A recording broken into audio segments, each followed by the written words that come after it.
People from all around the world are seeing something. It disguises itself in the foliage of the trees and stalks the darkness of our peripherals.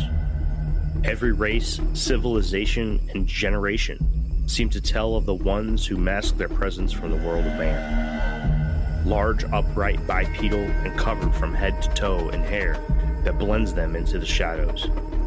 In Nepal, they are known as Yeti. In China, the Yeren. Australia tells of the Yowie, the Ucumar. From Argentina, the Almasty of Russia, and the Agogwe of East Africa. Those and countless others claim their position in the world that borders our own. Here in the United States, we tell of the Sasquatch, more popularly known as Bigfoot. Thousands of reports are filed every year through law enforcement or private tracking companies such as the BFRO. But the world refuses to recognize them as real. So how do you think they would feel if evidence was presented that claimed there are more than one species of Bigfoot here in the United States, each with their own population large enough to allow for breeding? Today we discuss not only the famous gorilla-type Bigfoot of the Pacific Northwest, but also the swamp apes of the wetlands of the Gulf, the Woodbooger of the South, and the Relic Hominid of the Northeast. Welcome back to Infinite Rabbit Hole.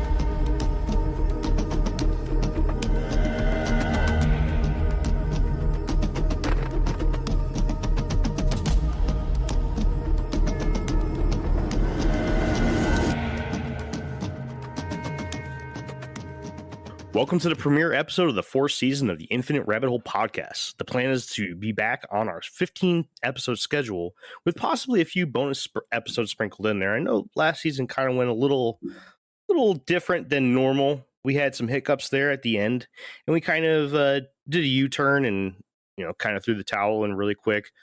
Not because we quit, it is because we recognize that our product could be better. Little do people know that running a podcast is a lot of work, especially one such as the Infinite Rabbit Hole, where it requires you to do a lot of research.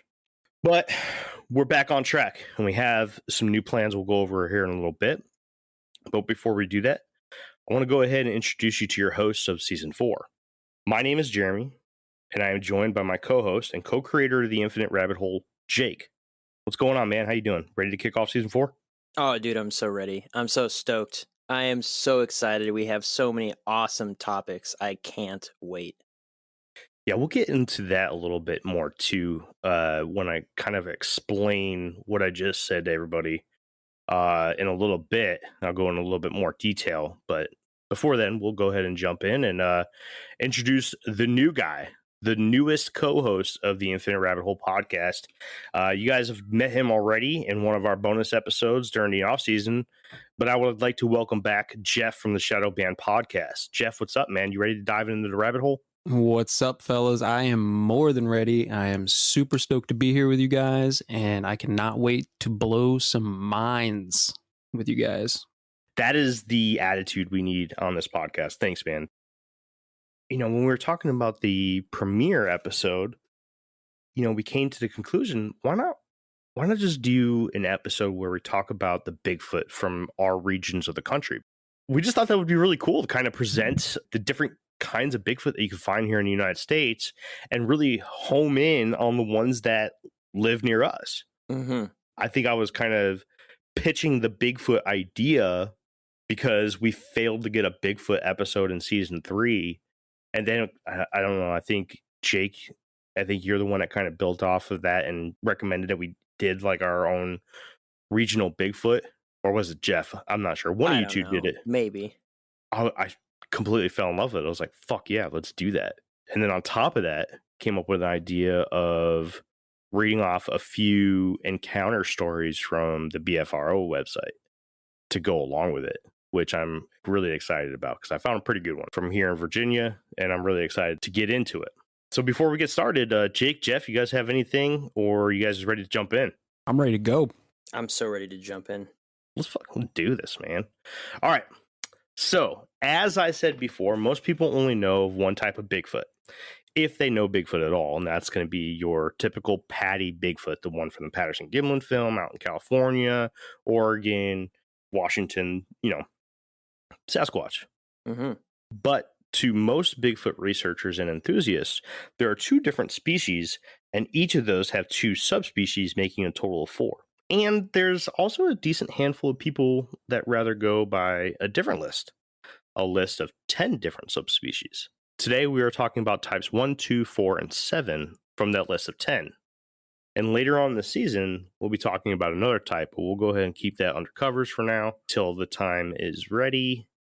That's it. That's all I got. So Jake's going to lead us off today with his Bigfoot out there in California. What do you got, Jake? If you've ever seen the Patterson-Gimlin Bigfoot film from 1967, then you know, well, if you've seen it, which if you haven't, you can just YouTube it, Patterson-Gimlin Bigfoot film, Patty Bigfoot film, that's Patty. It'll bring up the black and white footage from 1967 of Patterson and Gimlin. They went out into Bluff Creek. They had their film reel with them, and they recorded what is, by many standards, the most well-known piece of film in the world, because it really put Bigfoot on the map for cryptids. However, that's not to say that the Sasquatch wasn't known about before that time period, because it absolutely was. The western portion of the United States contains California, Washington, Oregon, Nevada, and Arizona. It's not just the coastline. It's also, Arizona and Nevada, they're kind of connected in that area, but that's what is considered the western portion of the United States. And for centuries before the colonizing of that area into what we know now as the United States, there were over 120 Native American tribes that lived in that area. And many, many, many of them, not all of them, but most of them, had their own legends, their own stories, and their own names for the creatures. I have some written down here, names such as the Night People from the Wenatchee tribe, Evil God of the Woods from the Chinook tribe, Boss of the Woods from the Hoopa tribe, the Giant from the Owens Valley Paiutes, Devils of the Forest from the Quinault tribe. Just to name a few, but there's many, many, many more. It's crazy how many stories and legends and stuff from all those Native American people who lived out in the woods 24/7, 365. They were the ultimate woods people, and if anyone's going to know what was out there, it's them. And it's even more credible because of all these various people spread out through the whole western portion of the United States, and almost all of them had their own stories and legends of these giant, upright walking, hairy, kind of sort of people. They described them in various different ways, but they kind of all are the same thing. It's easy to see that, all the legends, all the stories, you can see the pattern. You can see that these are all the same, right? It's all at least some type of Sasquatch as we know him today, or a Bigfoot, as Jeremy was saying. But the way that the tribes described them is that they were quick, they evaded capture, they had reddish brown or black hair, they had large feet and hands, and had a foul smell to them. And there's even stories, I read a couple of them, where, so one thing that the Native Americans used to do is that they would make food out of acorns, and acorns have like toxins in them, and you have to leach the toxins out. You have to pound them into a mush and then wash them and wash them again and wash them again and keep changing out the water. But eventually the toxins will come out. And there's stories of Native American women who would be doing this process, and it was almost as if the sound of them pounding the acorns into mush would attract the Sasquatch. And if they were to get it completely free of the toxins and then they left it alone for whatever reason, a Sasquatch might jet out of the woods and grab it and run. There's stories of them stealing food from these people, what they ate, that they were omnivores, that they would eat fish, or sometimes they'd steal prepared food from the Native Americans. It was really interesting. There's a lot of those stories, and I really encourage people to just check that out. Just Google search, Native American Sasquatch legends or Sasquatch stories or whatever. And it's just, I mean, more than we could ever put on any of our seasons. Like, it would just fill up all of our time that we possibly had available to us talking about all these different various stories. They're very, very interesting. Besides what the Native Americans have, we also have normal everyday people that see them all the time. A lot of really good hardcore research comes from the BFRO, which is the Bigfoot Research Organization. If you live somewhere that's mountainous, I heavily encourage you to go onto the BFRO. They have states separated by counties, and I can almost guarantee you that whatever county you live in has had a Bigfoot sighting in the last 50, 60, 70 years. It's absolutely insane. And what's more credible to the BFRO is that they don't just take, when people submit a story or a sighting, or they heard a tree knock or they heard howls or whatever it is, they don't just take that and then broadcast it and be like, here it is, another Bigfoot sighting. They actually go in and they research it, and they have a follow-up article underneath it of what their researchers came about. They interview the people extensively. They go to the areas. They look for prints. They look for tree breaks. They look for all kinds of stuff, because they encourage people to reach out and say, hey, I had these experiences, but they don't take every single thing at face value, because they realize that a lot of people like to play hoaxes, especially if it's talking about something that technically doesn't exist yet because it hasn't been found by science, which is what a cryptozoological animal is. They're scientists, so they actually want to know what's truthful, what's a load of crap, and so they do their due diligence and get into the bottom of it. So hundreds and hundreds and hundreds of sightings over the last 50 years here in California. And on average, the Western United States Bigfoot seems to be around 7'9" to 9 feet tall. There are other reports of them being bigger, some as big as 15 feet, which very, very rare. But usually they're right in that zone that they have children, or they have young and offspring, and they're really small. I saw some reports where people have seen smaller Bigfoot, like a juvenile Bigfoot and infant Bigfeet, and they looked very small, like a lot smaller than you'd expect. Like, one was described as being a 4-month-old premature baby. Like, that's the way it looked like if you were to compare it to a human-sized baby. So very, very small, but as they mature and as they grow, they get to around 6 foot tall when they're juveniles or young adults, and then they shoot up to that 7'9" to 9-10 feet range. And the males are bigger than the females, as we see in most primate species. That's generally how it works, which leads me to believe that this is a real animal. But the way that they're described is the ones over here are rather gorilla-like.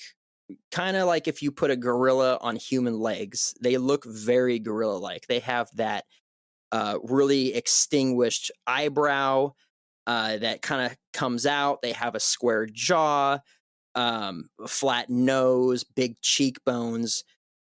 They have reddish brown, cinnamon, black, or occasionally white hair.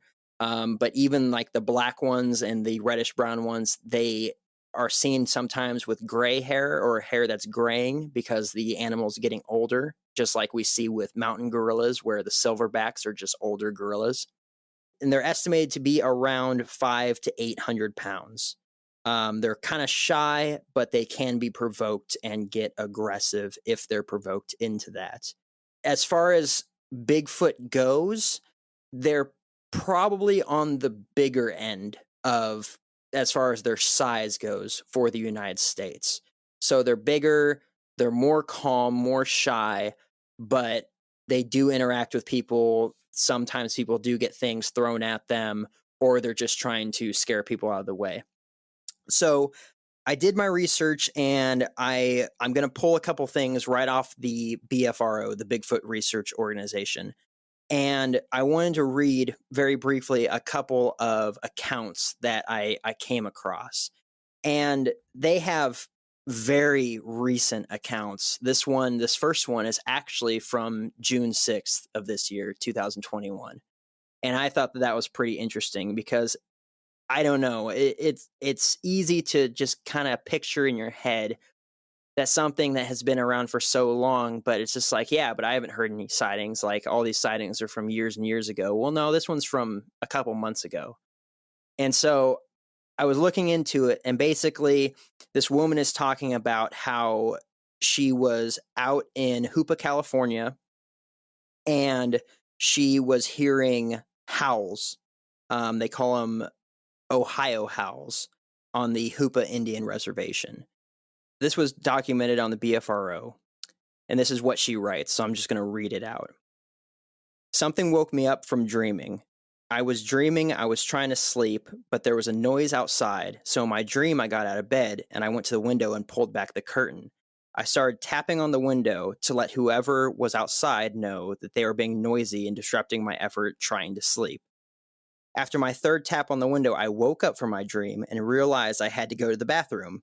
So I got up made my way to the toilet. My bedroom window was open and my bathroom window was open.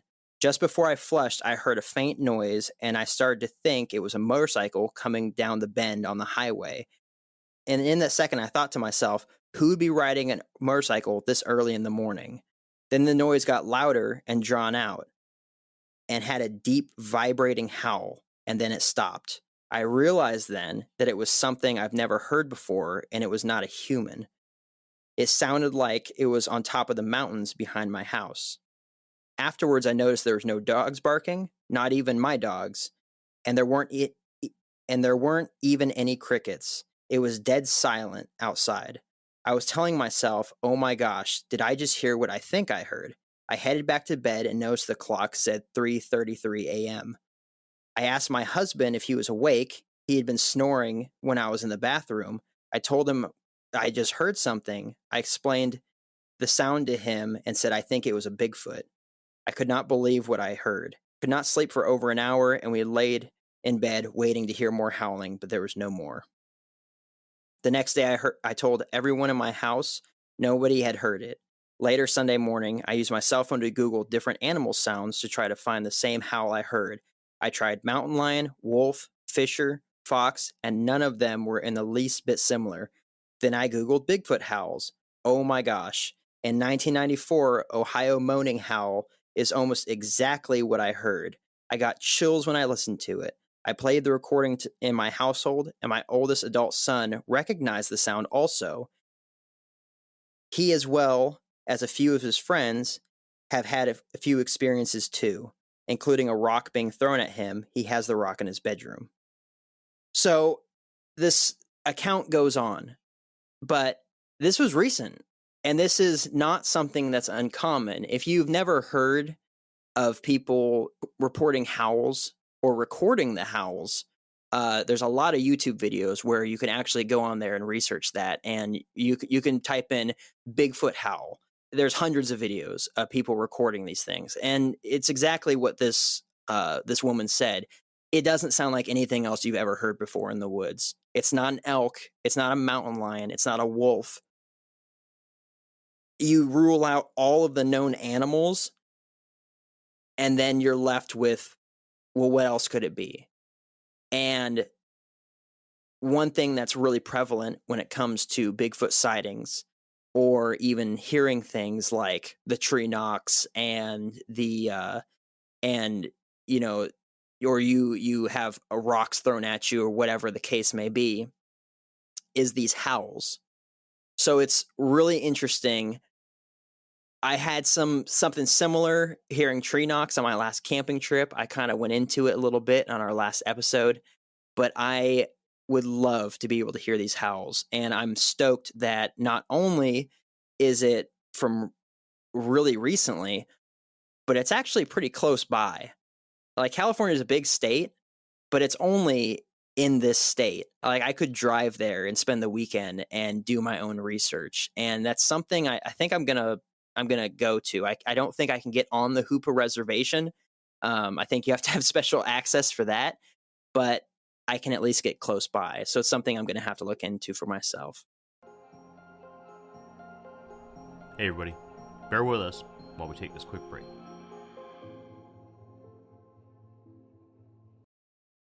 There's another sighting that I wanted to, or there's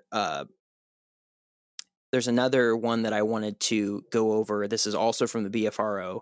This one's from 1950, which, keep in mind, the Patterson-Gimlin Bigfoot film in 1967 put Bigfoot on the map as far as being a possible animal that existed in California. But this is from 1950, so clearly, based off of that, 17 years prior, a lot of people already knew about them. It wasn't until that film that those myths and those legends and those stories and those dramatic recounts and all those different things became plausible. So that's when people first saw what people were talking about, and it came from the realm of that crazy guy that I know that likes to camp a lot, that always talks about these weird things in the woods, to holy crap, that's exactly what he described, which is outstanding, as far as like the credibility of your crazy friend or whatever. But this one's from 1950. This is from Ojai, California, which is very close. That's 45 minutes away from me here in Ventura County. So this is what is observed. And I quote, "This happened when I was 12 years old. So it had to be in 1950. I was camping in Los Padres National Forest. I was riding along a hill following a trail down to the water in the Sespe River. About 50 yards from the stream, I saw 3 Bigfoots getting a drink. I knew bears and monkeys, but this was something I'd never seen before. I just sat still on my horse, and when they saw me, I raised my hand as if to say hi. The largest one raised her hand, and in a little while, she took each of the 2 little ones by the hand and walked them up the trail. I waited a little while as not to scare them, then rode down to the stream to give my horse a drink. The big one was about the size of a teenager. I think she was babysitting the 2 little ones. They all had reddish-brown hair, but not on their faces or hands. The teenage one had the beginning of breasts. They did not seem to be afraid of me in any way. When my horse finished drinking, I rode up the trail, but didn't see any sign of them. This is all true. I've told a few people, but they say I was lying. That's why I've never told this until now. I think people should leave them alone, but I know that they won't." And just underneath that is the follow-up. A follow-up report by the BFRO investigator, Kevin Withers. And it's a page and a half long, where they go to this area, they look for prints, and they do all these things to just talk about the credibility. Because everyone wants to have that story that makes them, famous and whatever. But these guys are actually, they care about science, right? They care about research. They care about discovering these and showing to the world that they are real animals. So that's just a couple different examples. One of them from quite a while ago, the other one from a couple months ago. But that's the version that we have in California. And I think that the listeners will hear it, and I know they've heard it before. But these sightings of these Bigfoot and these Sasquatch, almost the way that they change based off their region, but stay the same animal, gives more credibility into the idea that these are real animals, because they're like bears. There's slight variations based off of where they're at, but they're still bears. And so I can't wait for you and Jeff to get into this, Jeremy and Jeff to get into this, to show you guys, the audience and the listeners, that we think that these are real, and that's the one that you can expect to find on the West Coast, although they are known to be pretty much throughout the entire United States. But though that version that I talked about is primarily seen in the western region of the United States, although they do seem to travel. I can't remember if we stated it at the beginning, but that's the type 1. Mm-hmm. Whether you're a researcher in the Bigfoot and you believe in the 4 types or the 10 types, the type 1 through 4 is always the same. That's the type 1, known as the patty type, just like Jake said. It's just like a large gorilla. Dude, what a good dive, man. That was awesome. I learned some stuff too, especially about the size of the young, that baby. That's crazy. I've never heard that before. And it's not shocking though, right? Because we have other types of animals in the wild that have tremendously small young, like the kangaroos. Kangaroos are huge. They're like 7 feet tall. They are super muscular, and they'll just completely wreck you if you mess with them.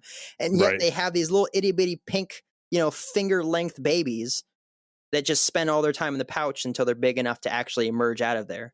That's marsupials in general. They're all like that. Possums, I know, like the Tasmanian tiger was like that too. That was a marsupial. A lot of people think that was a cat or dog. That was actually closer related to a possum than it was to a feline or a canine.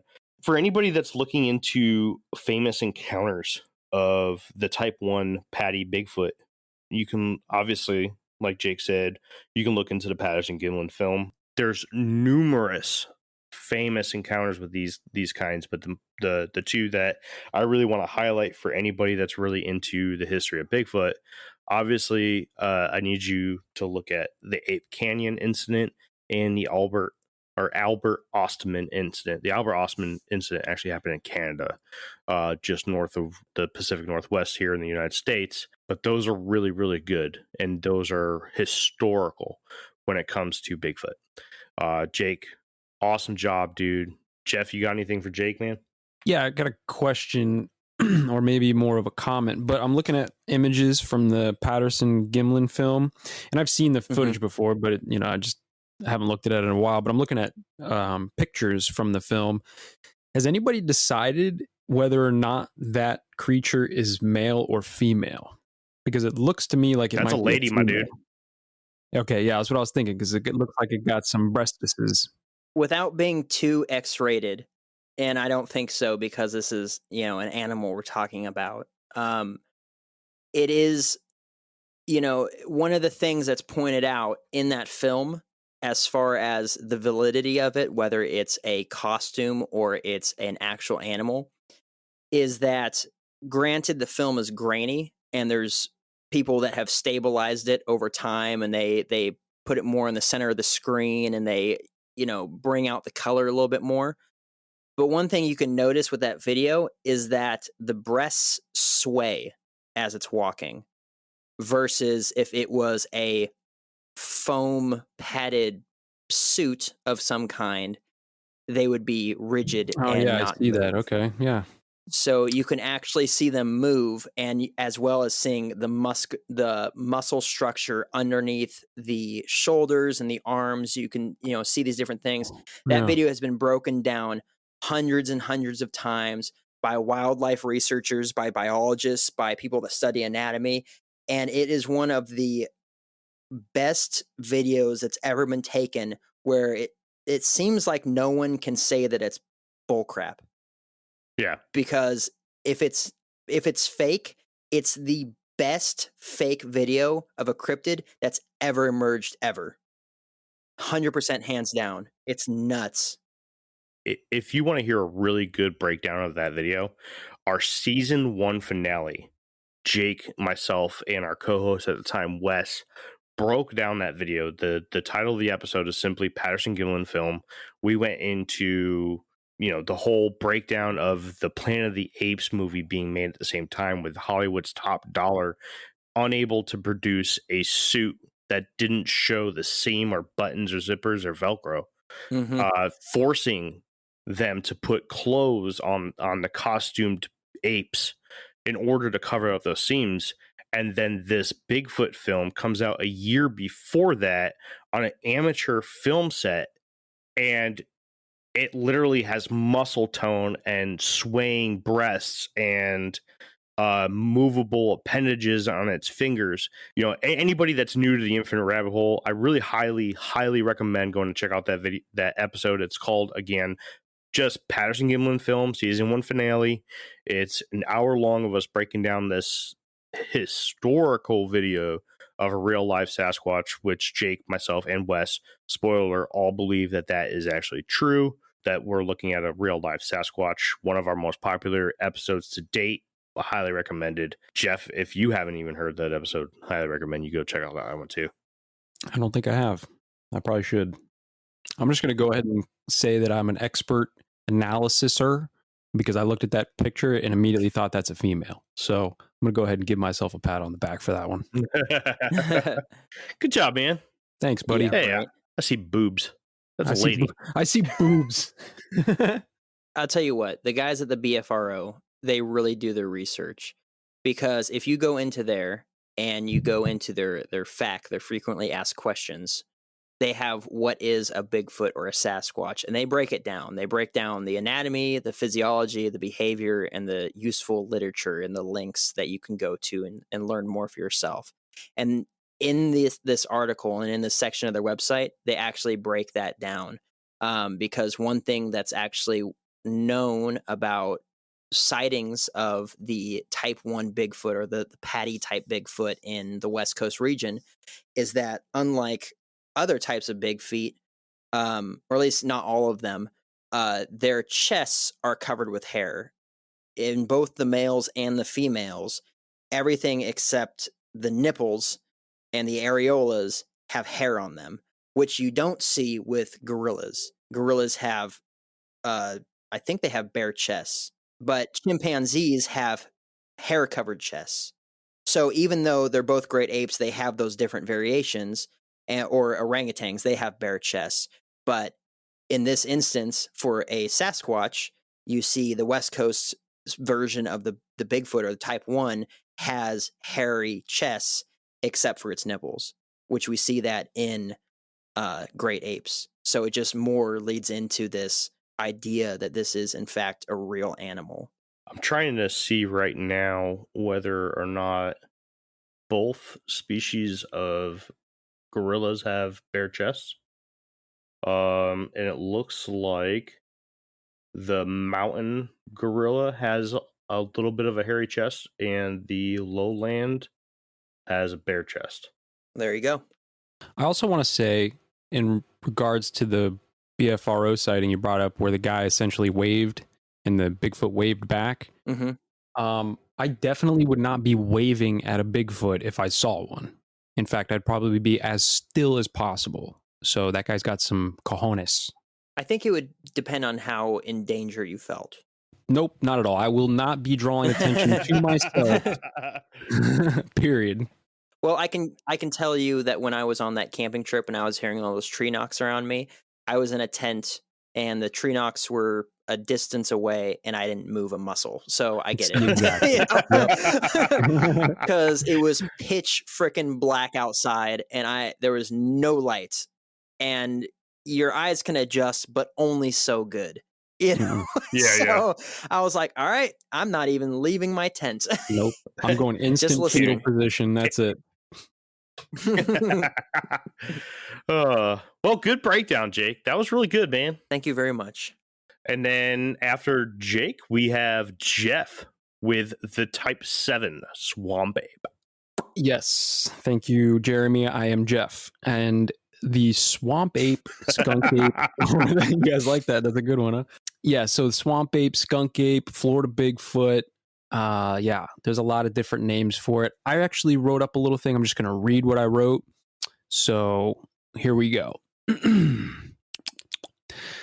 With many sightings across the southeast along the Gulf Coast of the United States, local legends of a hairy beast hiding in the swamps are some of the oldest in the region.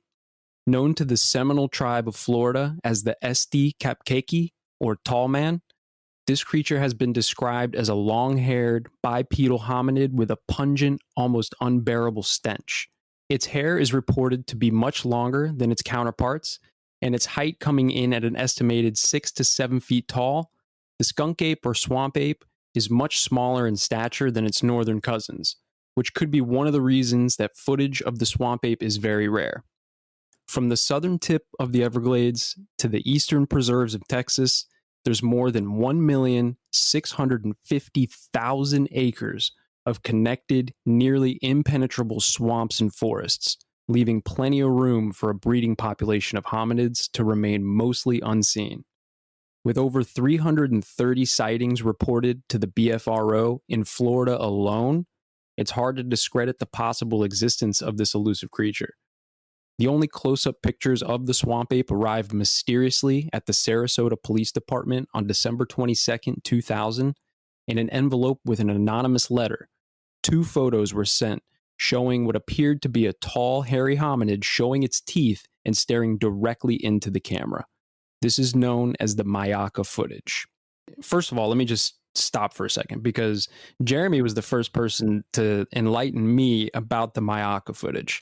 When you came onto my show when we did the cryptid episode and you told me about that, and I looked that up, and I gotta be honest, if nobody's looked at the pictures of the Mayaka footage, go and look it up, and good luck going to sleep tonight, because that thing is freaking scary, dude. Scary. Well, yeah. So let's talk about that for a second, right? Yeah. You look at this thing, and just like with the patty type, you compare it to a gorilla. Well, with this, it's most comparable to an orangutan. Mm-hmm. But this thing, like, if you ever seen an orangutan, they're hunchback. You know, they're very awkward in their movements. This thing's standing up tall, and this thing looks like it's a mixture between like a dreadhead and like the patty Bigfoot, man. Like, this thing's gonna kick the fucking shit out of you. Mm-hmm. Yeah, it literally looks like a swamp monster. Like, it's terrifying. It does. Yeah, absolutely. Yep. You know what's interesting about this? I just pulled up the picture, and I've seen this before. I just didn't know that was it. That's what it was called. It's got red eyes, which I don't know if people realize this, but when people say that they saw something with glowing red eyes, they don't necessarily mean that it's like some horror movie and their eyes are glowing red and they're illuminating. That's from the light source reflecting off of the back of the eyes. Real animals do that. Yeah, you're not faking that. Yeah, that eye shine and stuff. Because you remember, like, when you used to have to edit older pictures, you take them with like a Polaroid camera, or you take them with like a disposable camera, and you'd have to, or even like just older cameras before they had that whole red eye filter, you'd have to go into your pictures if they were taken at night and you had a flash on your camera and remove those red dots from your eyeballs. Mm-hmm. Because it's the reflection from the light source in the back of the eyeball. That is shown in pictures of real animals, not plastic eyeballs with slits in it so you can look through them. That's nuts. That's interesting because, again, those pictures showed up in 2000, which is before we had these nice cameras with the red eye filters and all that stuff. So, you know, that makes me think that those pictures are legit. You know what I mean? Yeah, I feel you. Yeah, no, they're creepy. You know, just so everyone is kind of understanding about eye shine and eye reflectivity, there is no known creature on Earth that has what's called eye shine, which is, you know, hypothetically, it would be like a bioluminescence inside the eyeball or something. Like a self-generating light source, right? Which is common in a lot of Bigfoot stories or encounters. You hear a lot of people that say it was pitch black and all I saw were these red shining eyes. Okay, a lot of cryptids actually, that's a very common thing in the world of cryptozoology, is these red shining eyes with zero light source. But biologically, here on Earth, eyes reflect light, they don't create light. So when you're looking at something like this, right? Yes, it's true that human beings, you know, without technology, our eyes would shine. But if we're to go hide out in the middle of the woods and you were to shine a flashlight in our general direction, that beam isn't strong enough to make our eyes shine or reflect the light back at you. A creature that is nocturnal has the eyes that will do that. Ours do not naturally do that with such a low beam of light. I'm sure that anybody that lives near the woods will tell you, if you go out into the woods and shine a flashlight, or shit, just even look up onto, you know, into the tree line with just your porch light on, you're going to see reflective eyes looking at you from everywhere. That is not the same with humans. So yes, this photo is extremely interesting and intriguing. But what I think is most intriguing about it is that this is obviously not a human in a suit, because it would be very hard for me to believe that those eye holes would be lined up as perfect as they are to be able to reflect an old timey camera's light back into the camera lens. You know what I'm saying? I'm sorry about going so long winded there about that explanation, but I needed to describe, a bunch of things before actually saying that. I don't think that that's a fake image. I think that's a real creature. And I'm looking at it now. And again, I live in Florida. In fact, I live on the edge of a state, what do you call it? State park here. There's 40 or 50 miles of nothing but nature between me and the coast, right? So, when I'm looking at this picture, I see the palm fronds and everything. It's kind of sitting behind the palm fronds. Those palms are probably 6 feet tall, maybe more, and you can see that the top of his head is at that height. So this is a tall creature. So even if it was faked, like, you'd have to have somebody 6-7 feet tall, and it's hunched over, so taller than that, maybe. You know what I mean? That's taller than what it looks like. Yeah, it's hunched over, and it's kind of in the background a little bit. But the orangutan thing is interesting, and when I first heard that, it made me think. I was like, well, maybe it is an orangutan, because there actually is a very large well, I say large, but there's a big population of primates in Florida. A lot of people don't know that. We have monkeys here. Now, most of that is because they've escaped from zoos, from hurricanes and things like that. And also, like, people have exotic pets here in Florida and they get out. So there are monkeys here. It's possible that there could be big monkeys here, like an orangutan out in the wild somewhere. But if you look at a side-by-side comparison of an orangutan and this Myaka footage, you can clearly tell that it's not the same creature. And in fact, I forget the lady's name, but she's an expert on orangutans at the Miami Zoo, and they brought that footage to her, and she said that she does not think that that's an orangutan. Now, in all fairness, she also said that she doesn't think that it's a real animal. I personally think she said that just to cover her own career. You know what I mean? Yeah. But right. Yeah, she said that it's not an orangutan. So I'm going to roll that one out for sure. Monster Quest did that too. I think either her or somebody else reported from Monster Quest and kind of came to the same conclusion as well. So if anybody wants to check that out, just look for I want to say it's the Swamp Ape episode. If not, it'd be like a Southern Bigfoot or something like that on Monster Quest. You can find them on YouTube now.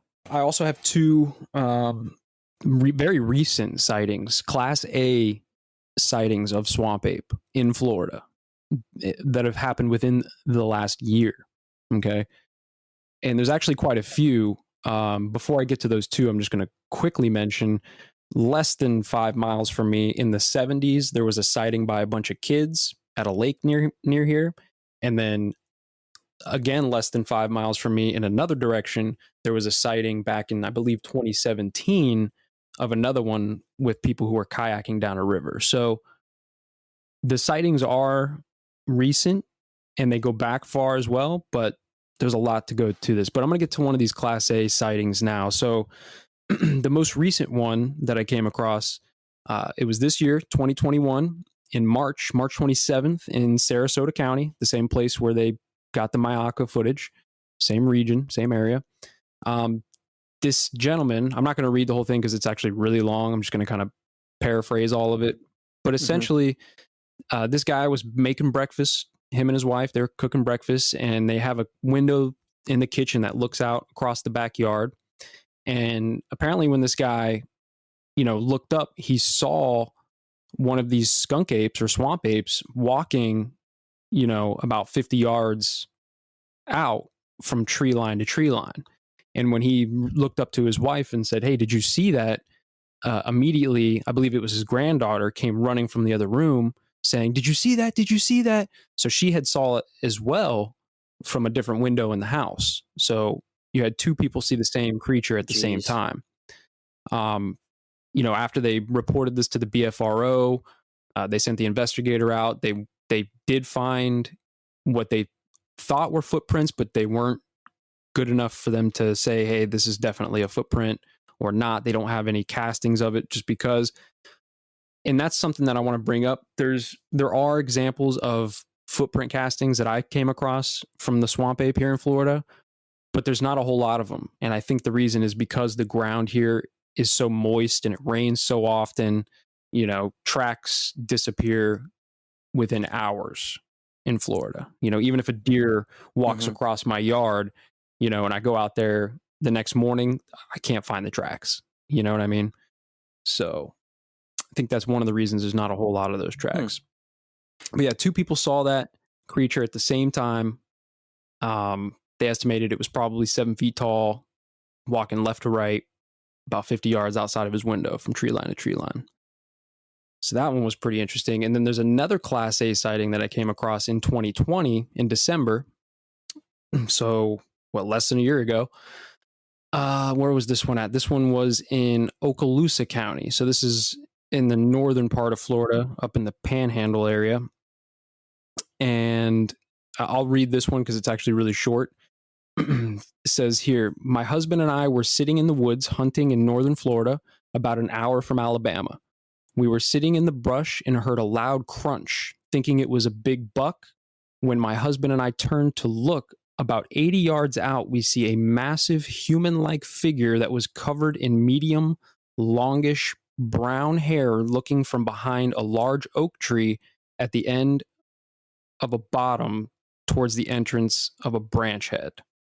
Okay, so he's at the bottom of this tree, 80 yards out, peeking his head out.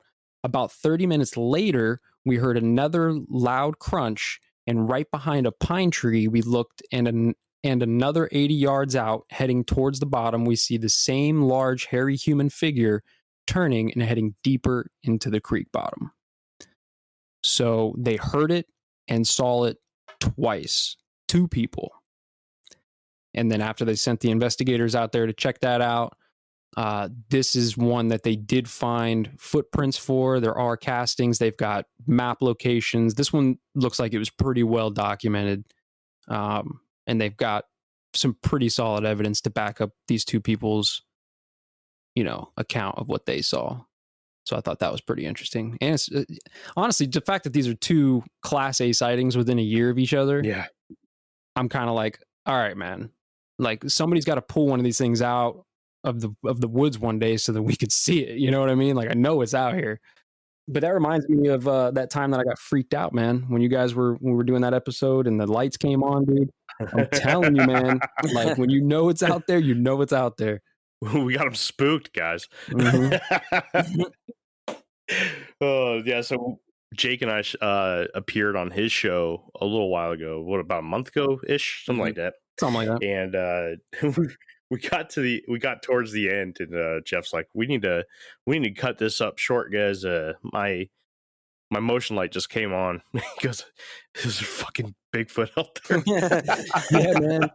It would freak me out because I think we were talking about Bigfoot that day, if I'm not mistaken, or in that part of the conversation. And yeah, dude, the lights came on and I went and scoped it out, and I had to cut the episode short because I was like, no, man, I got to go do a little perimeter check here because this is not good. I love him, man. He's so freaked out. Love it. I really like stories that come from hunters. I honestly feel that, for myself, stories that come from hunters are more valid than from city folk. 100%. And or people that are in the cities and stuff. The reason why I feel that way is for a number of reasons. For one, they know what animals look like.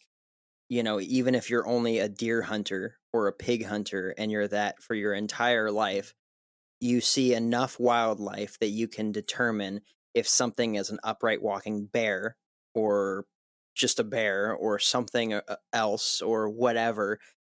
And they see something that they've never seen before, or they have these experiences. To me, hunters have more validity in that regard because of how common those sorts of animals are to them. I couldn't imagine that someone that lives in a city environment would see a bear all that often unless they were traveling, although there are just a tremendous amount of, say, like black bear, 500,000 in North America. And, you get outside the cities and you see them, and, that is what it is. And people take pictures of them while they're camping, all that stuff. But hunters specifically, because they spend so much time out in the woods that they see them all the time. And there's bears everywhere, and so for that reason, to me, they're more valid, but also because they're usually deep in the woods. I don't know if people realize this, but I'm not going to say that, wild animals have some crazy level of intelligence that, they probably don't have, but they understand hunting seasons. When it gets to a certain hunting season in a specific area, those animals generally get out of that area. Like, that's why in our last episode I was talking about, the fires in California and those deer that just ran up on us or walked up on us, and they were 30 yards away, and they just kind of were like, "Oh, hey guys," and that is because they probably have lost that fear of, it was a brand new deer and it lost that knowledge or that fear of humans, right? And so, especially 2 weeks before archery season began, usually they're pretty well pushed back into the brush because they understand that, a number of them die every year, or whatever, however that level of intelligence recognizes that season, right? They just get used to it. So when hunters are out there during the season and they're deep in the woods and they're seeing stuff, it's more valid to me because they're more likely to see it, and they're probably where those things live. If that makes any sense at all. It's that credibility factor, Yeah, I'm going to back you up a little bit because, being here in Florida, you're absolutely right. First of all, hunters in the woods, they know what they're looking at if they've spent any considerable amount of time doing that. The black bear thing, because I hear that when I talk about Bigfoot with my friends and stuff, they're like, well, maybe it was just a black bear, because we do have black bears here in Florida. But the thing is black bears generally aren't that big. I mean, they're between 4 to 6 feet. 6 feet is a big black bear, So even if you came across a black bear, that's a big black bear. If you came across one and it was standing on its hind legs, it's 6 feet tall, but you're gonna know that that's a bear just by its stature and the way that they move. They don't generally walk on their hind legs. They might take a few steps on their hind legs. They wobble a little bit, yeah. Right, and then they usually get back down on all fours, and it's pretty obvious. But the other thing is, with the black bears, they're actually really reclusive. Now, Bigfoots are too, obviously, but like black bears, they'll know you're coming from a long ways away. Generally, people only ever see them if they catch them, sniffing around their trash cans, or one gets hit by a car. You don't generally just see one out in the woods because they know you're coming from miles away. Where I think a hominid might be more curious about humans in their woods, and they might actually come a little close enough for you might actually see them. You know what I mean? No, that's yeah, for sure. Possibly. That kind of backs up what I always say when, I get asked the question, well, why haven't we found one? We have all these people out there that are constantly out there looking for these things. Well, why haven't we found one? It's because, well, every time I see a video or read an article about somebody going out there or watch a TV show, and I hate to say watch a TV show because that's horrible, but it's true. That's where a lot of people get their Bigfoot information from. What you see is a bunch of people going out there screaming in the woods, smacking sticks up against the tree. Yeah, like lunatics. And one, they're either trying to find an idiot. That's what they're trying to find with that. Or if they're not doing that, they're out there trying to find an animal. And I think that the biggest mistake that we do as a species to find this species is that we're not going out there looking for another man that doesn't want to be found. We're out there looking for an animal. Exactly. And if we change our mindsets a little bit and say, okay, instead of going out there to look for an animal, something that we automatically assume is stupid, or, not smart enough, whatever, why don't we go ahead and say, where would a person be? What would a person be doing? What would you do? Right? You have this entire, thousands upon thousands of acres and miles of woods that you can go hide in. Where are you going to go? Right? Mm-hmm. What are you going to do? Let's do that. Let's go out there and pretend that we're looking for an escaped prisoner instead of out there looking for, a dog that ran off on us. Right. It must be an intelligent creature. Oh yeah, absolutely. I absolutely do think that it's an intelligent creature. Gosh, yeah, that makes sense to me because I'm sitting here thinking about it. I'm like, yeah, but it's an animal. And I was like, but we can teach sign language to gorillas and they can communicate with us. Yeah. And, I don't know what their intelligence level is. I don't believe that they're anywhere where humans are, where they're, self-aware, but aware of their own being and stuff. But they are still animals and they're incredibly smart. Right. And that makes a lot of sense to me. All the Native American tribes, when they talk about, their versions of Bigfoot, they always talk about it being an intelligent creature that they have respect for and that it has respect for them. And that there's usually a story in these tribes that is like, there's an unspoken understanding between us and the Bigfoots. What's the plural for Bigfoots, by the way? Is it big feet? Bigfoots? You know what? Sasquatches. It's just Bigfoot. So Okay. if you're talking about more, you're just talking about Bigfoot. It's like deer and deer. It's like moose. Gotcha. Meese. Okay. Moose.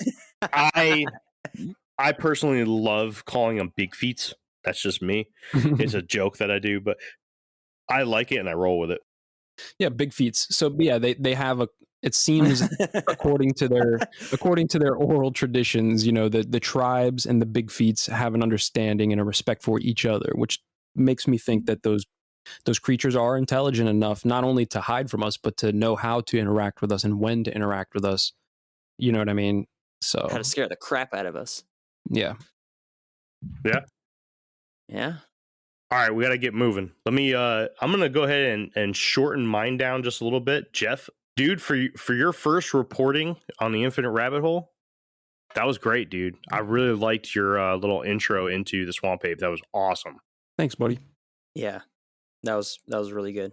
Yeah. You're gonna do just fine here, kid.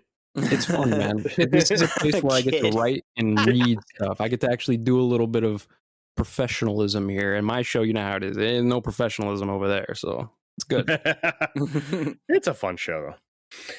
All right, so I have the luxury of doing two types for you guys tonight. I'm not going to get into all the native lore and everything. I think Jake and Jeff did a good job with that, and we're already over an hour worth of recording, so I'm going to kind of dumb this down a little bit and just get down to the meat of things. And I'm going to just do one of my BFRO reports. Just as a recap, Jake did the type 1, which is the patty. Jeff did type 7, which is the swamp ape. I'm going to start off with type 2, which is the woodbooger, and end with type 4, the relic hominid. So at an average of 7 to 10 feet tall, the woodbooger is much more excitable and aggressive than the version of the Bigfoot that Jake was talking about, the type 1. Taking up residence in the southern states from coast to coast and oftentimes in the same forests and swamps as the previously mentioned swamp ape, the woodbooger's range may just be the largest of all the American Bigfoot species, depending on if the type 1 is actually nationwide. Just as much as they are spotted in the swamps, they are also seen in the forests of the more mountainous areas, such as the southern Appalachians, Ozarks, and very southern Rockies in the northern Arizona and New Mexico states. The most northern areas of the country where the woodbooger is spotted seems to be Pennsylvania, Illinois, and Colorado. If you were to just draw a nice straight line right across the country in those states, that's kind of the line where the woodboogers stay south of. The largest population of type 2s out there is thought to be in the Sam Houston National Forest of eastern Texas.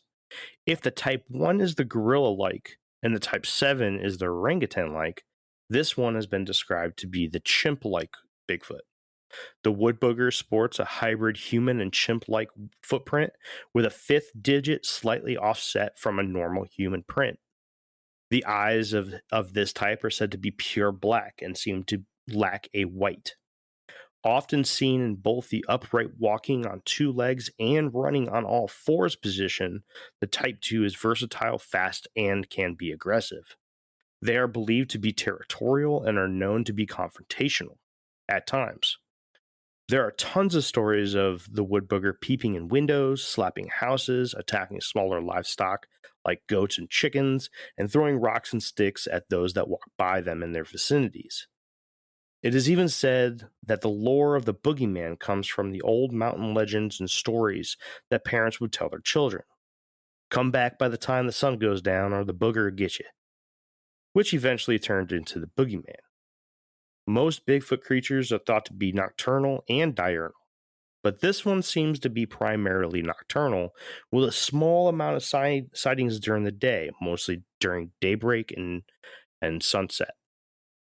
The most popular run-ins with a Bigfoot-like creature that are thought to be woodboogers are the Momo, which is short for Missouri Monster, and the Falcon Monster, or better known as the Legend of Boggy Creek in Arkansas. One thing I kind of wanted to really point out with this is the overlapping in environments between this one and the Swamp Ape. Mm-hmm. Now, Jake, you'll remember our very first quote-unquote official episode we did. It was a pre-interview with a Rougarou, where we talked about the Honey Island Swamp Monster.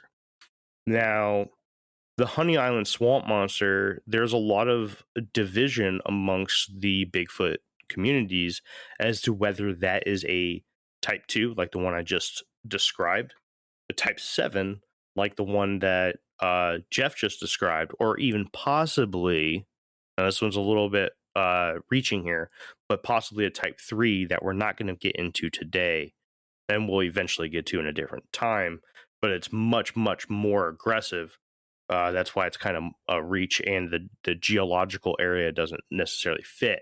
If you look more into, if you remember, Jake, during the episode, we were looking at the footprints, and the footprints were three-toed. Yeah. Remember that? And it looked very, very lizard-like, actually. It was very strange. Like a mutated footprint thing, yeah.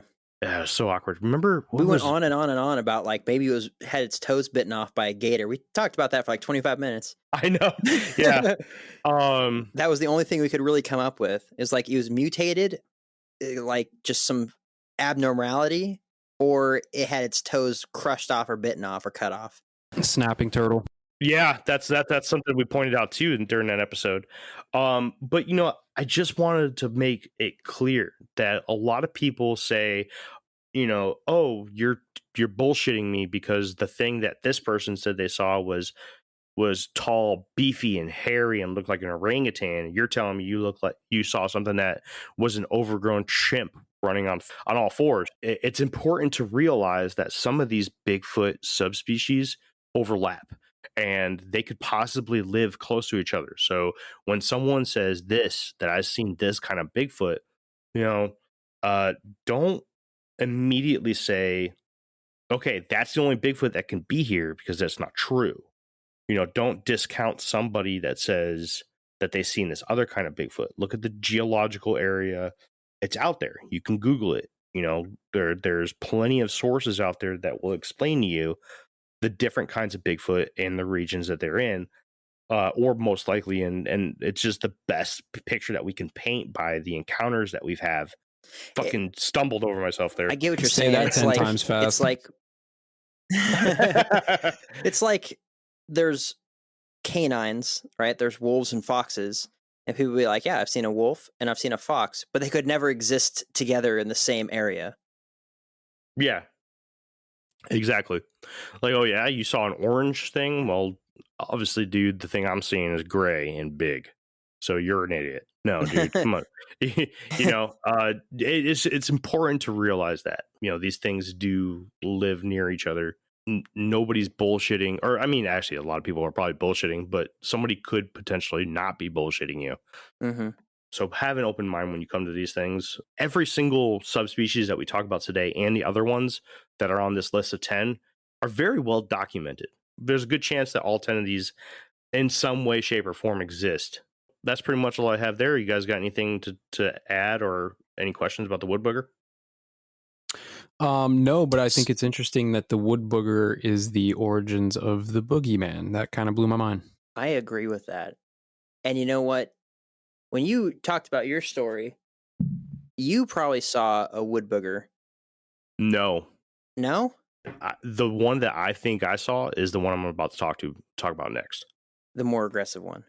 No, the Woodbooger is more aggressive. The type 3 is the most aggressive. Go ahead and we'll see if my thought process lines up with that one. Okay. All right. So the last one that I'm going to talk about tonight is the type 4, or the Relic Hominid. The Relic Hominid, or also known as the American Almas, is thought to be the most human-like of the American Bigfoot subspecies.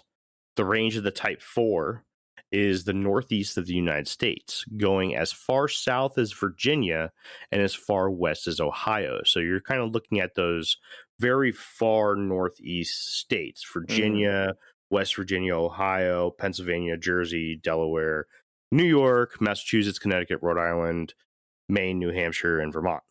And then, of course, it extends up into Canada. It actually gets very popular as you get to the portions of Canada just north of the northeastern United States. The size of this Bigfoot is comparable to the type 1, but is smaller in bulk.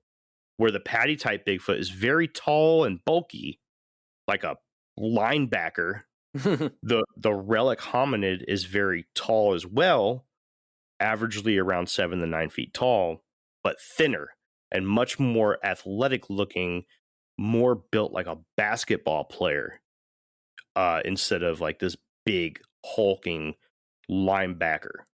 They are most commonly spotted as black or brown, with rare cases of beige and white. The face of this type is said to look very human-like, with a structure that resembles a human with Down syndrome and almost hairless besides the top of the head and beard. The bare skin on the face and chest is commonly described as pasty gray or black with a leathery texture, and unlike the type 1, this version has a rounded head instead of the conical head that is prevalent in its northwestern cousin. Those that have had encounters with this creature say that it has an intelligence about it that seems very human-like. It is also reported to be aggressive at times, but nowhere near the aggressiveness of the Woodbooger or even the non-mentioned type 3 or type 5. The most famous cases of this type are what's thought to be stalking the forest near Whitehall, New York, also known as the Beast of Whitehall. That's it. If anybody has had the chance to listen to an episode that Jake and I did very, very early in our history of Infinite Rabbit Hole, what was originally called To Bigfoot or Not to Bigfoot, now it's just Bigfoot or Not to Bigfoot. It's still called Bigfoot or Not to Bigfoot. One of our most popular episodes for sure. It's top 5 of our most popular episodes. I actually tell my story, my encounter with a Bigfoot, my technically two encounters with a Bigfoot. This is what I think I saw. I remember during that episode, I think it was Wes asked me if the thing that I saw looked like Paddy. Mm-hmm. And I said, no. Oh, no, that was during the Patterson-Gimlin film one. He asked me if the thing that I saw looked like Paddy, and I said, no, it didn't.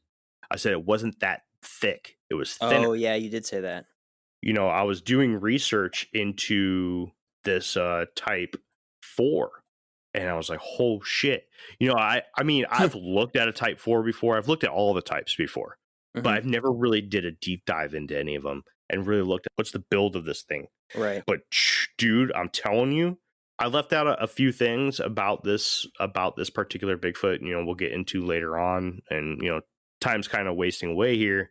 But yeah, this is the Bigfoot that I think I saw for sure. And not only does it match physically, but geographically it matches.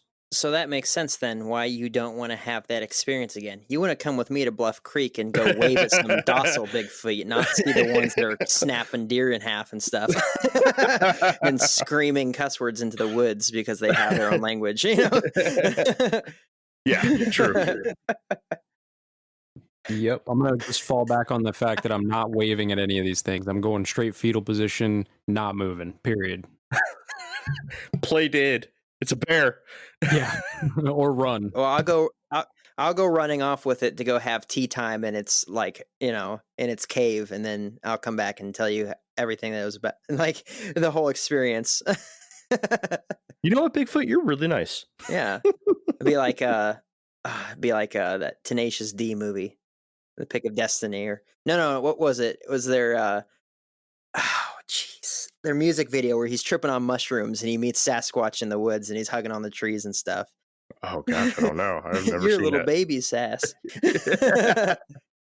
Oh, I'm gonna have to listen to that. I've never heard It's it. awesome. Yeah, That's you gotta great. check out this music video. I'll send you the link. It's funny. Okay, please do. Well, Please do. We'll post it in a group. I just came across this doing a little Google search on your type there. New York town adopts Bigfoot as its official animal. Guess what town? Whitehall, New York. Yep. Interesting. Very nice. Whitehall is kind of the Bigfoot Hollywood of the East, I guess you can say. You know, you have some very popular places out west for Bigfoot hunting, but if you really want to dive into a town and an area that really adopts its Bigfoot, Whitehall's the place to go. It's very Bigfoot friendly. It's even got a Bigfoot festival.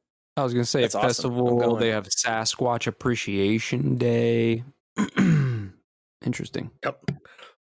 Yeah, I think Infinite Rabbit Hole is going to need to take a trip up there one day to that Bigfoot festival. Absolutely. Let me know how it goes. I'll stay here. Fuck that, you're coming with, dude. Scared of the Bigfoot, man. All right, I'll go. Fine. They want to stay away from people. There's no way they're going to just walk in the middle of the festival and be like, hey, guys, thanks.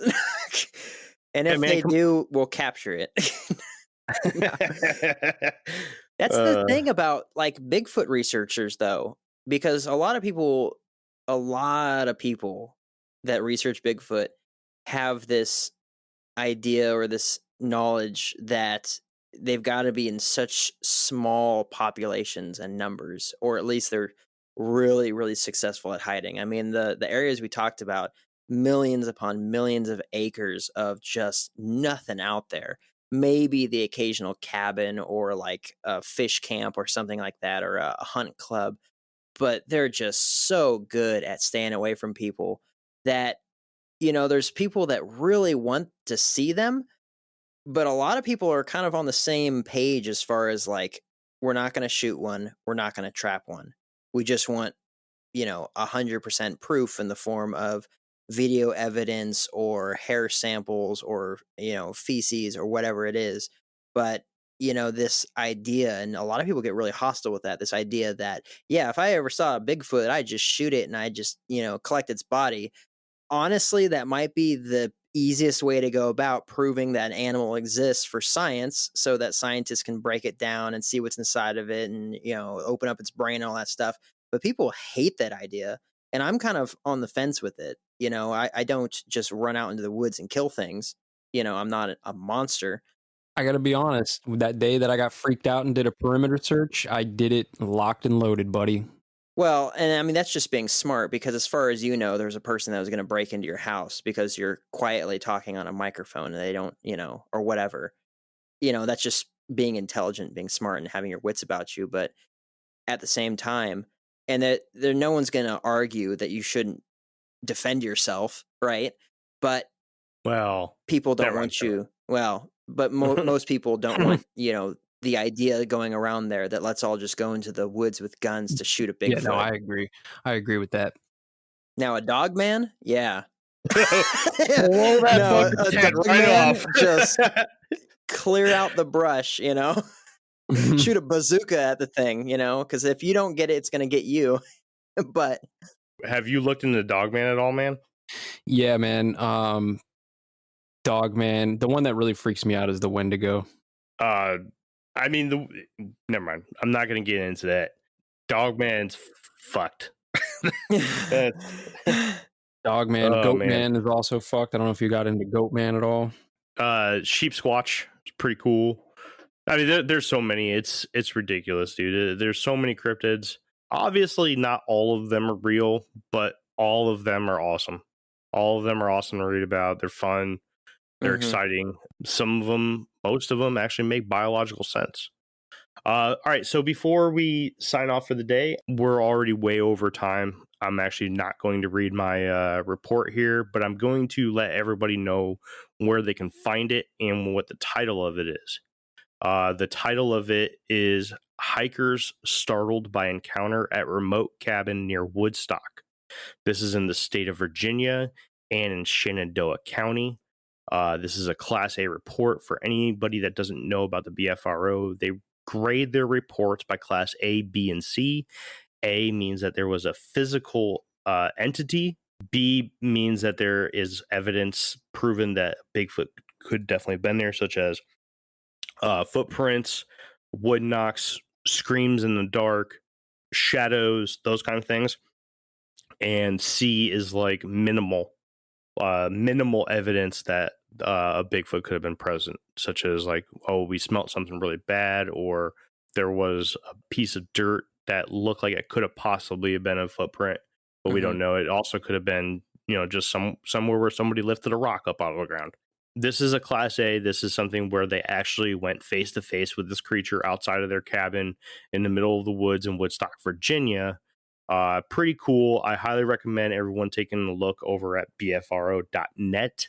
Going to Virginia, Shenandoah County. The report number is 30006. Check it out. Read it up. This is, I think this is a type 4.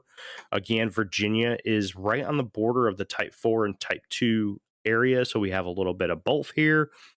Two very different Bigfoot and two very different stories. So it's pretty easy to determine what's a 4 and what's a 2.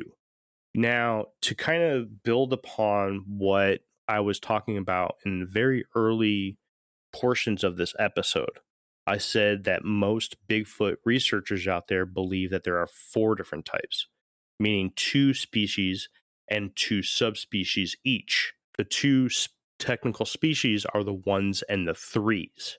So that would be the patty type and the 3 that we did not talk about, the very aggressive kind. Then off of that, there would be 2 subspecies off of each.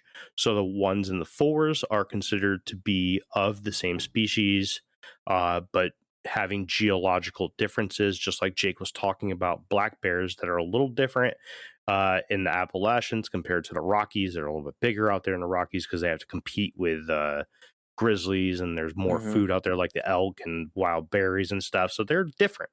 They're definitely built different, but they're same biologically all the way down to the DNA of a black bear. They're black bears. They're just built a little different. And the 3s and the 2s. So the unnamed 3 that we're going to keep secret for now, and we might dive into American Bigfoot again sometime later on down the road, and we'll dive into that one. And the type 2, the Woodbooger. The Woodbooger is a hellion and it is a troublemaker, but it's still not as aggressive as the 3. So that's what I kind of just wanted to go over that really quick. I really like the 10 different kind of Bigfoot thing, and if I had a chance to narrow that down even more, I personally would like to see a 6 or a 7 type Bigfoot list, because there's a couple of them on there that I don't believe should be Bigfoot. Number 9 and number 10. Number 9 is the devil monkey, and number 10 is a miniature Bigfoot. And I don't believe those are related to Bigfoot at all. There's also one other that I think is kind of a little far-fetched, but is actually very interesting, and I would love to cover it in a later episode. Other than that, anybody else have anything else to say? Speak now or forever hold your peace. Yeah. Nope. Okay, I got something to say real quick. What you got? Just to settle people's minds about like all this hokey, they're different stuff. I know we always use the black bears or the grizzly bears as the go-to for size comparison and all that stuff, and it is valid. But one article that I was looking at, one person, he took 6 different looking people. They're all different races. They had varying degrees of facial features, and it was just their faces, not their height, not their weight, not their physical, like, born without arms or legs or, various finger types or whatever. It was just their faces. And they said, look at one of these people, and if you had to describe to a person that had never seen what this one person looks like, but they knew of what another person looked like, would they believe you if you said this is what a person looks like? True. And it was, the first guy was a curly-haired ginger, big old afro on him, and he had super white skin. The very next picture was a very dark-skinned Asian man. If they had only ever seen dark-skinned Asian men, and you were describing to them a person that had very, very, very white skin, curly afro hair that's, red, do you think that they'd believe you that that's what a person looks like? And they're like, these are just people, right? Now, granted, it's a bigger population. We're way more spread out. We have, mixes beyond imagination as far as like what a person can be made up of, where their genealogy is from, and we can see that with Ancestry.com or whatever, 23andMe, all these different things.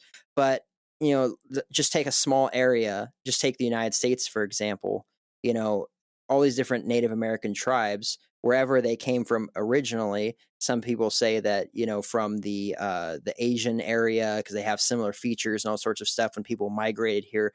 But even those people in just the United States, they looked different. They spoke differently. They had their varying degrees of features and stuff that separated them in their tribes and, specifically their regions and all these different stuff. They were still the same group of people, but over the years and over the hundreds of years and stuff like that, they changed in their varying degrees. And that's all we're saying, is that this is a real animal that, because of its different regions, because of its maybe inbreeding in those specific regions, that they have become different from each other.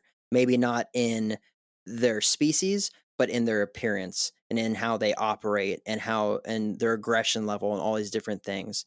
And if you think about it in the way of people, then it makes a heck of a lot more sense. Because, black bears are good, and it's a good example, but we only really have a couple different types of black bears as far as their size goes and, all these different things. I think using people as an example is way better as far as, the differences that you can see in people. I see that. That's actually a really good way to look at that. Very good. I like that a lot more.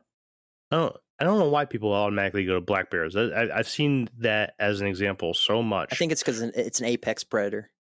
Yeah, probably. It's something that's much more comparable in most people's mind, because a lot of people, when they think of Bigfoot, they're not necessarily seeing something that could potentially look like a human. They're looking at something with hair, with fur. Right. They're looking at an animal. And I'm not saying Bigfoot is an animal or not an animal. I'm just saying is that, they are considered to be a primate. All right. Well, that has been another episode of the Infinite Rabbit Hole. Thank you for joining us on our premiere episode of season 4. This has been the American Bigfoot.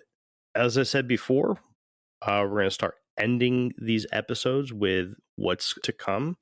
And our first host in the rotation of topic choices is Jeff. So I'm going to go ahead and give it to Jeff real quick and let him tell us what we're going to be learning about next week. Jeff, how are you going to blow our minds, man? Well, we are going to talk about the amazing story of Atlantis. And no, I'm not talking about the cartoon from Disney. We're talking about... Good cartoon, though. It is a great movie. We're talking legitimate archaeological evidence to support an advanced ancient civilization known as Atlantis. You know how many people have asked me when we're going to do that episode? We finally got the guy for it. I know. It's an interesting topic, man. And hopefully I can bring some stuff that people haven't heard before, or connect dots that people haven't connected before. That's my goal. So This is one of the few topics I would say in the realm of Infinite Rabbit Hole where I have never done any real research into before. And I'm really excited to learn something new, man. Hopefully I can get you up to speed, bud. We'll see. I'm stoked. Me too. All right, well, you heard it, guys. Our next episode is Atlantis, brought to you by our new guy, Jeff. Until next time, thank you again for stopping in on this episode of Infinite Rabbit Hole. We'll see you.